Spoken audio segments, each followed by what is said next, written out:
नमस्कार, स्वागत है आप सभी का संसदीय खबरों से जुड़े खास कार्यक्रम संसद इस हफ्ते में।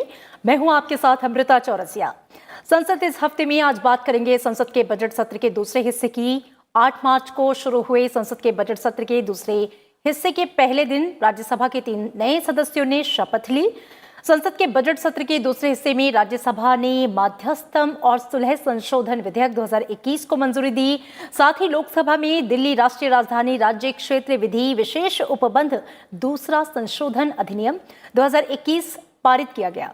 इसके अलावा नए सदस्यों के ओरिएंटेशन कार्यक्रम पर भी होगी बात। आइए शुरू करते हैं संसद इस हफ्ते।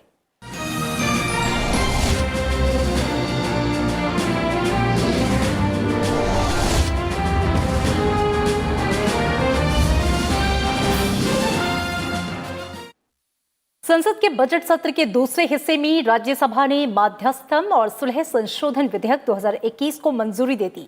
लोकसभा इस विधेयक को पहले ही पारित कर चुकी है।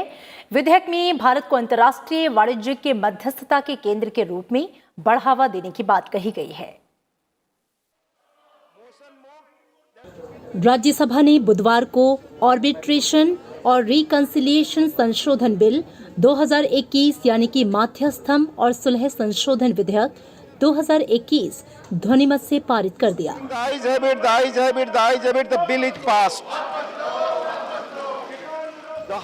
विधेयक पर हुई चर्चा का जवाब देते हुए केंद्रीय कानून मंत्री रविशंकर प्रसाद ने कहा कि भ्रष्टाचार के खिलाफ मामलों में केंद्र सरकार का सख्त रुख है और वो ईमानदारी से भारत को अंतर्राष्ट्रीय वाणिज्यिक मध्यस्थता का केंद्र बनाना चाहती है। तो पहले तो करप्शन से एग्रीमेंट करो, करप्शन से नेचुरल रिसोर्स को। उस समय की सरकार कुछ काम करती नहीं है। हमारी सरकार आई, सारी गड़बड़ी पकड़ी, आज इंक्वायरी हो रही है। अब वो क्या कर रहे हैं कि हमको पूरा पैसा भी दो और एक इन्वेस्टर अमेरिका में, एक इन्वेस्टर बाकी जगह। Sir, the larger question to be considered is क्या भारत के टैक्स पेयर का पैसा जाएगा ना उनके अवार्ड में, ना उनका या किसी का नहीं जाएगा। वो कार्रवाई करते नहीं है।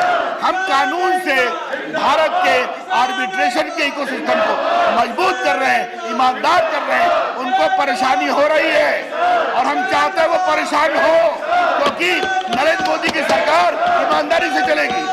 इसीलिए सर हम लोगों ने ये कानून करने की कोशिश की। इससे पहले चर्चा में भाग लेते हुए बीजेपी सांसद महेश पोद्दार ने कहा कि ये विधेयक शासन के हर क्षेत्र में पारदर्शी तंत्र के लिए सरकार की प्रतिबद्धता को दर्शाता है। लेकिन महोदय, हमें यह नहीं भूलना चाहिए कि हमारी भारतीय कानून व्यवस्था का एक दूसरा प्रावधान है कि चाहे 100 मुजरिम छूट जाए, लेकिन एक गैर मुजरिम को सजा नहीं मिलनी चाहिए। और इस भावना के साथ में जब प्रधानमंत्री जी ने चौकीदारी की बात करते हैं, तो वो चौकीदारी जहाँ जहाँ जो बेईमानी हो रही थी उसको रोकने के लिए प्रावधान किए गए हैं और कड़े प्रावधान किए जाएंगे। मैं इस बिल का पूरी तरह समर्थन करता हूं। ये विधेयक मध्यस्थता और सुलह अधिनियम 1996 में और संशोधन करता है। इसमें भारत को अंतर्राष्ट्रीय वाणिज्यिक मध्यस्थता के केंद्र के रूप में बढ़ावा देने की बात कही गई है। साथ ही अब अदालत धोखाधड़ी या भ्रष्टाचार से प्रेरित आर्बिट्रेशन एग्रीमेंट, कॉन्ट्रैक्ट या अवार्ड पर बिना शर्त रोक लगा सकेगी। विधेयक के उद्देश्यों और कारणों में ये कहा गया है कि प्रतिष्ठित मध्यस्थों को आकर्षित करके भारत को अंतर्राष्ट्रीय वाणिज्यिक मध्यस्थता केंद्र के रूप में बढ़ावा देने के लिए अधिनियम की 8वीं अनुसूची को खत्म करना आवश्यक समझा गया। विधेयक को इसी साल 12 फरवरी को लोकसभा की मंजूरी मिल चुकी है।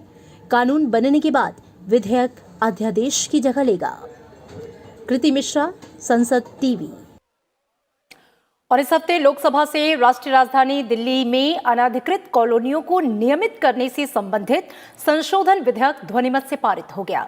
इस विधेयक के जरिए संबंधित कानून की समय सीमा को 31 दिसंबर 2023 तक बढ़ाया गया है।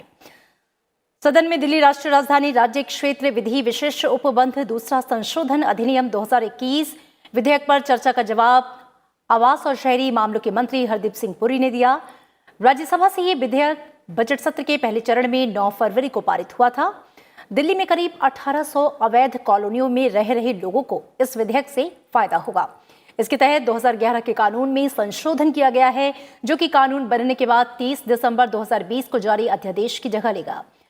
2011 का कानून राष्ट्रीय राजधानी में मौजूद अनधिकृत कॉलोनियों को नियमित करने से संबंधित है। 2011 का कानून पिछले साल 31 दिसंबर तक वैध था। अध्यादेश के जरिए कानून की समय सीमा 31 दिसंबर 2023 तक बढ़ाई गई है। राज्यसभा से इस विधेयक को मंजूरी मिल चुकी है। Sir, when it became obvious to me and to my ministry that in 2019 they wanted another 2 years, it became clear that the criminal neglect between 2006 and 14 was now being compounded.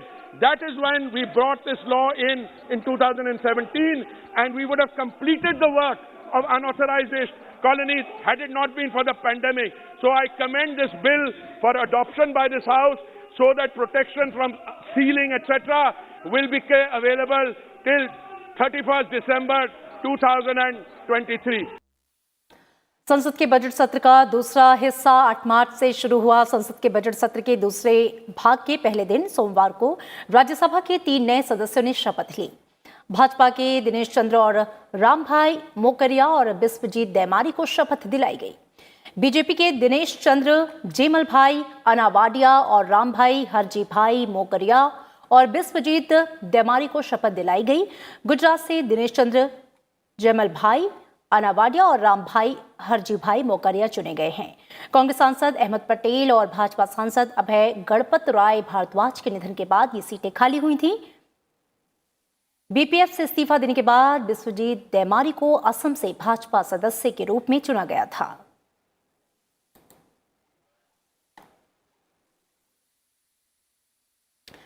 Rajya Sabha में विपक्ष के नए नेता बनने पर मल्लिकार्जुन खड़गे की तारीफ करते हुए सभापति एम वेंकैया नायडू ने विश्वास व्यक्त किया कि खड़गे के विशाल और विविध अनुभव से सदन को काफी लाभ होगा।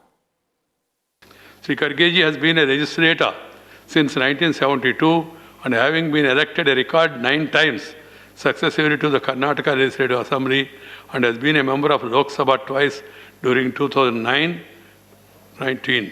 He has the distinction of being the leader of the opposition on his first election to the Rajya Sabha.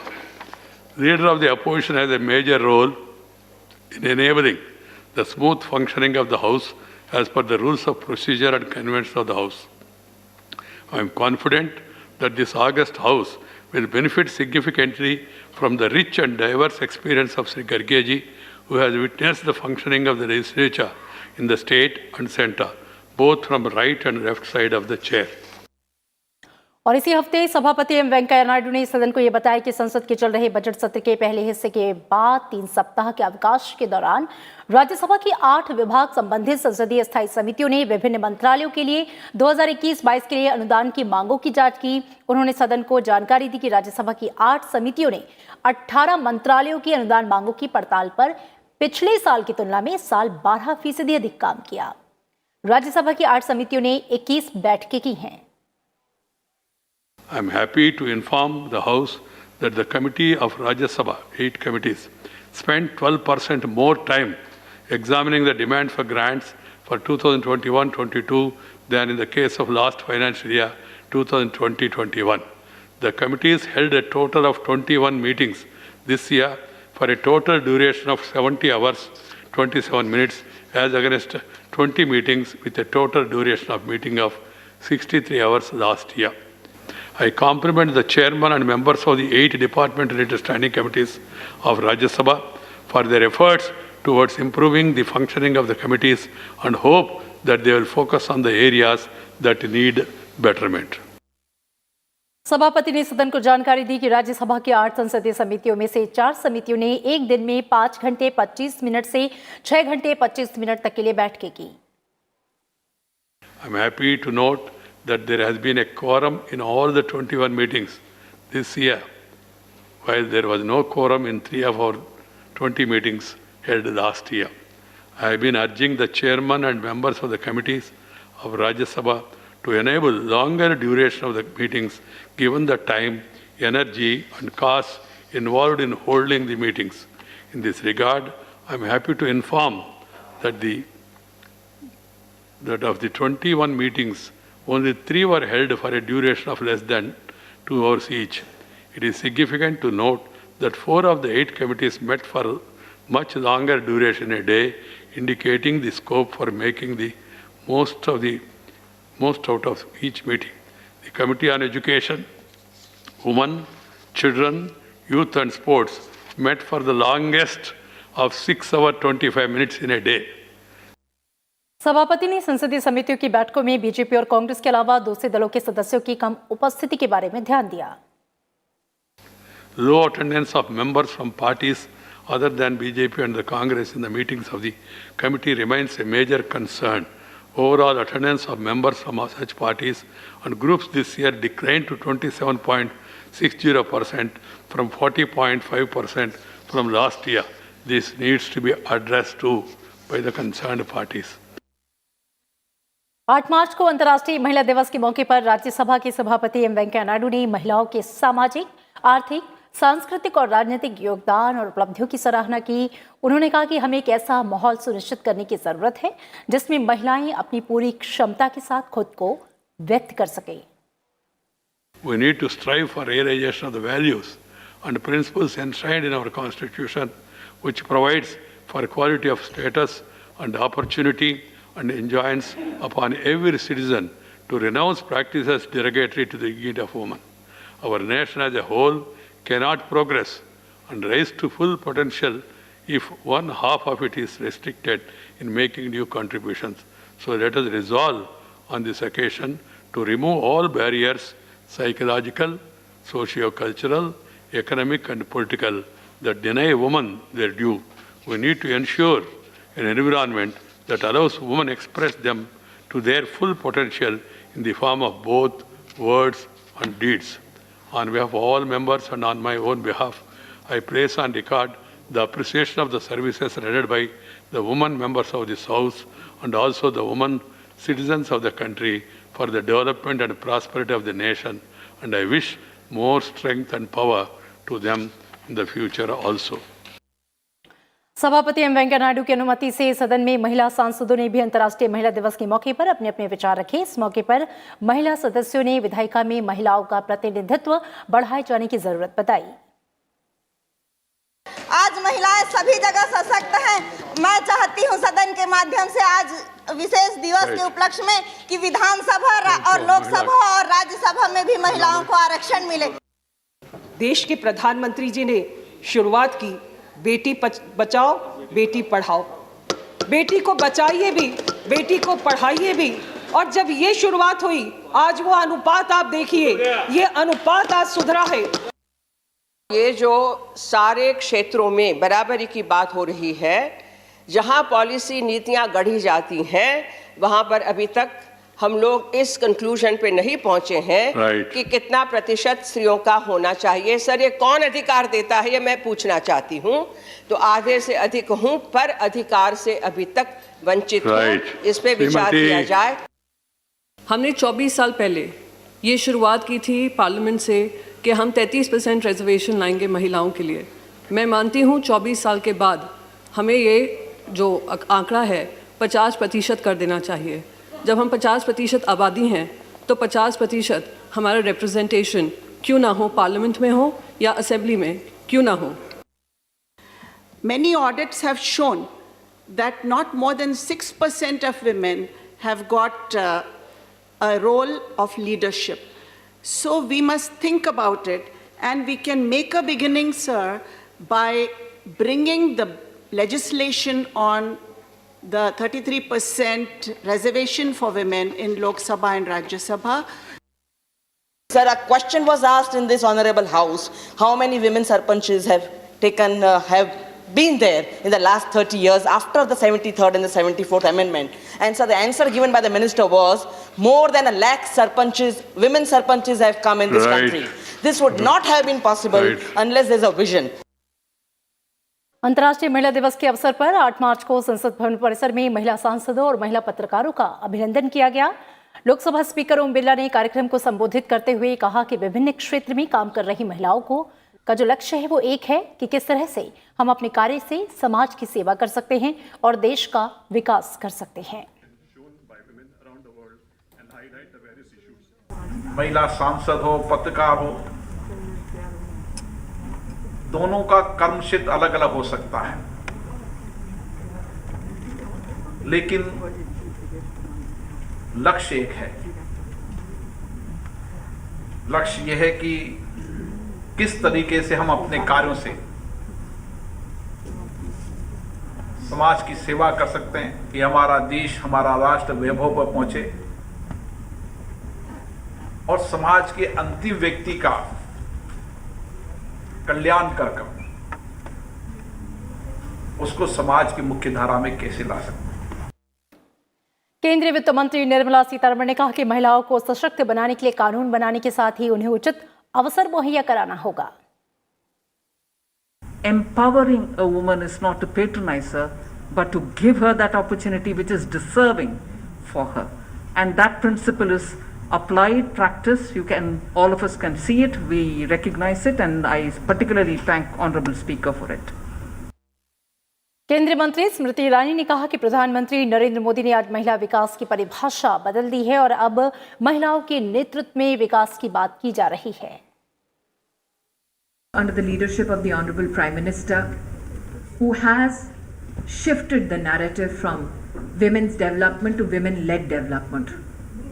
For too long, there was an assumption that we are waiting to be handed over our destiny. Now there is an affirmation that we lead change not only for ourselves, but other women across the country. Rajya Sabha के सभापति M Venkaiah Naidu ने शनिवार को नवनिर्वाचित सदस्यों के लिए संसद भवन परिसर में 2 दिवसीय ओरिएंटेशन कार्यक्रम का उद्घाटन किया। इस मौके पर उन्होंने कहा कि विपक्षी दलों को सरकार की आलोचना करने का अधिकार है, लेकिन केवल विश्वसनीयता पर सवाल उठाने के लिए सरकार के हर कदम का विरोध करना सही नहीं है। उन्होंने ये सुझाव दिया है कि सदन के कामकाज को दिन भर के लिए निलंबित करने को नियमित प्रक्रिया बनाने के लिए नियम 267 के तहत नोटिस देने से बचा जाए। सभापति ने सदस्यों को एकजुट भारत के लिए बोलने और काम करने का सुझाव दिया। इस कार्यक्रम का आयोजन राज्यसभा सचिवालय ने किया। ओरिएंटेशन कार्यक्रम का उद्घाटन करते हुए सभापति एम वेंकैया नायडू ने नवनिर्वाचित राज्यसभा सदस्यों से सदन के नियमों और प्रक्रियाओं का सही तरीके से पालन करने की अपील की। उन्होंने नवनिर्वाचित सदस्यों से सदन की कार्यवाही में बाधा पहुंचाने के किसी भी प्रकार के बहकावे में आने से बचने की अपील की। साथ ही सदस्यों को जनहित में उच्च सदन की गरिमा को बनाए रखने की जिम्मेदारियों के प्रति जागरूक भी किया। Both within and outside legislative chambers, resulting in increasing negative perception quotient about lawmaking bodies and lawmakers among the people. The patrons of parliamentary democracy, they are the patrons. This is not good for the world's largest democracy. Some of the negatives. This orientation program is to sensitize all of you to this raising concern and help you all in making a difference. सभापति M Venkaiah Naidu ने सदन के पहली बार सदस्य बने सांसदों को उच्च सदन के इतिहास, योगदान और नियमों के बारे में अपने ज्ञान को बढ़ाने का सुझाव दिया। You should not conduct yourself as an obstructionist manner in the House. I have already told you about knowing the rules and conventions. That is very important.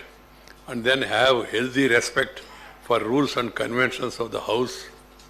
And then some people have developed, they quote convention, they quote rule when it suits them. That should not be the practice. वरिष्ठ कांग्रेस सदस्य और राज्यसभा सांसद आनंद शर्मा ने देश के लोकतांत्रिक ढांचे में उच्च सदन की भूमिका पर प्रकाश डाला। That Rajya Sabha should be a forum of highest discussion and debate. And the framers of the Constitution also felt it necessary that a chamber where not only the states of the Union feel that each state is represented, which all of you do, including myself, but which acts as a stopper, not an obstacle for any hurried legislation.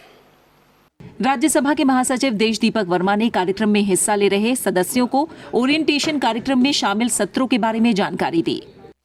this two-day orientation program will help you in effectively discharging your parliamentary responsibility. The orientation program is also aimed at familiarizing you with the amenities and entitlements that are available to the members and any clarification that you wish to seek. ये कार्यक्रम नए सदस्यों को राज्यसभा के विशेष संदर्भ में संसदीय परिपाटियों और प्रक्रियाओं के विभिन्न पहलुओं पर चर्चा करने और उन्हें समझने के लिए अवसर प्रदान करने और संसदीय संस्थाओं से अवगत कराने के लिए किया गया है। ओरिएंटेशन कार्यक्रम से नए सदस्यों को अपने कर्तव्यों को प्रभावी ढंग से निभाने और सदन की कार्यवाही में सार्थक योगदान देने में मदद मिलेगी। कृति मिश्रा, संसद टीवी। राज्यसभा महासचिव देश दीपक वर्मा ने नवनिर्वाचित सदस्यों के 2 दिवसीय ओरिएंटेशन कार्यक्रम के दौरान राज्यसभा सचिवालय के कामकाज के बारे में विस्तृत जानकारी दी। उन्होंने इस दौरान संसद टीवी के अलावा संसदीय सुरक्षा सेवाओं के विलय की भी जानकारी सदस्यों को दी। राज्यसभा महासचिव देश दीपक वर्मा ने सदन के लिए नवनिर्वाचित सदस्यों को राज्यसभा सचिवालय के बारे में अहम जानकारियां दी। राज्यसभा के सचिवालय का गठन संविधान के अनुच्छेद 98 में अंतर्निहित उपबंधों के अनुसार किया गया है। उच्च सदन के प्रभावी कामकाज के लिए सचिवालय सहायता मुहैया कराता है।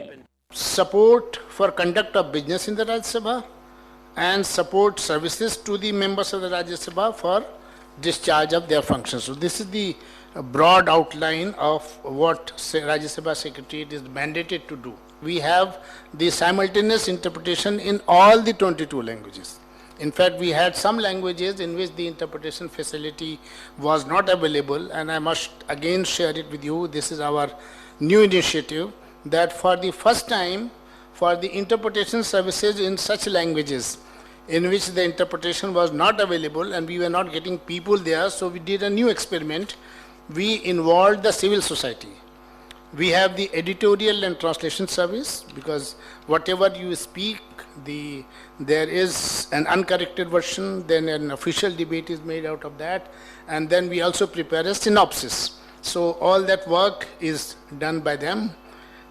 महासचिव देश दीपक वर्मा ने ओरिएंटेशन कार्यक्रम के दौरान संसद टीवी और संसदीय सुरक्षा सेवाओं के बारे में भी जानकारी दी। There are several times there is a duplication or maybe a subject of importance which is being discussed in the parliament or which is facing the parliament and even the nation. So at that point of time, those debates were being held separately. So that can be. So idea is to have a common quality production of the programs and telecast it in a joint channel. And during the session, it will telecast the proceedings of the Lok Sabha and the Rajya Sabha both. So it is Sansad TV with these twin objectives. पीठासीन अधिकारियों, सदस्यों और समितियों की जरूरत को सचिवालय पूरा करता है। रविंद्र सिंह शोराण के साथ कृति मिश्रा, संसद टीवी। और इसी के साथ संसद इस हफ्ते में इतना ही। दीजिए इजाजत। नमस्कार।